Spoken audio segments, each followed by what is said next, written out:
Hi అండి. ఈరోజు మనము పుదీనా పచ్చడి ఎలా చేసుకోవాలో చూసేద్దాం. ఫస్ట్‌గా ఒక కడాయి పెట్టుకొని అందులో మిరపకాయలు వేయించి పక్కన పెట్టుకోవాలి. అందులో మినప్పప్పు, కొంచెం శనగపప్పు, కొన్ని ధనియాలు, కొంచెం జీలకర్ర, కొంచెం నువ్వులు వేసి వేపుకోవాలండి బాగా. కొంచెం దూరగా వచ్చినంత వరకు వేపుకొని పక్కన తీసి పెట్టుకొని అందులో ఒక టమాటా కట్ చేసుకొని అది కూడా కొంచెం పచ్చివాసన పోయే వరకు వేపుకోవాలి. తర్వాత కడిగి పెట్టుకున్న పుదీనాని అందులో ఇంకొక ప్యాన్ పెట్టుకొని అందులో కొంచెం ఆయిల్ వేసుకొని కొంచెం బాగా వేపుకోవాలండి. వేపుకున్న తర్వాత మనం ముందు వేయించి పెట్టుకున్నటువన్నీ ఒకసారి మిక్సీ జార్లో వేసి ఒకసారి తిప్పేసి అందులోనే కొంచెం వెల్లిపాయ తొక్క తీసి ఎల్లిపాయలు వేసుకోవాలండి. తర్వాత వేయించిన టమాటాలు వేసుకొని మళ్ళీ ఒకసారి ఇలా అందులో మనం వేయించి పెట్టుకున్న పుదీనాను కూడా వేసేయాలి.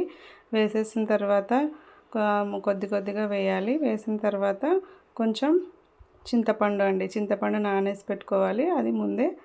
తర్వాత చింతపండు వేసి మళ్ళీ ఒకసారి మిక్సీ పట్టుకొని కొంచెం ఉప్పు వేసుకోవాలండి. ఉప్పు అన్నీ వేసుకొని మిక్సీ పట్టేసుకొని కొంచెం వాటర్ వేసుకొని చాలా బాగుంటుందండి టేస్ట్ అయితే. ఒకసారి మీరు కూడా ట్రై చేసి చూడండి. చాలా సింపుల్గా టేస్టీగా ఉంటుంది, చాలా బాగుంటుంది.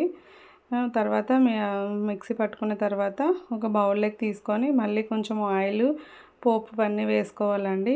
పోపు వేసుకుంటే చాలా ఇంకా రెడీ అయిపోతుంది చట్నీ. చాలా బాగుంటుంది వేడి అన్నంలో కూడా. సూపర్ టేస్ట్ అండి, చాలా క్విక్గా అయిపోతుంది. ఏదైనా మీ దగ్గర పుదీనా ఎక్కువ ఉన్నప్పుడు ఇలా ట్రై చేసి చూడండి. సింపుల్గా చాలా తొందరగా కూడా అయిపోతుంది. వేడి రైస్లో కానీ ఏదైనా చపాతీ, దోశలో కూడా చాలా బాగుంటుంది, టిఫిన్స్లో కూడా. Thank you for watching. నచ్చి మీరు కూడా ట్రై చేసి ఎలా ఉందో కామెంట్ చేయండి. Thank you for watching. నచ్చితే ఒక లైక్ చేయండి, సబ్స్క్రైబ్ చేసుకోండి ఇలాంటి వీడియోస్ కోసం. Thank you for watching.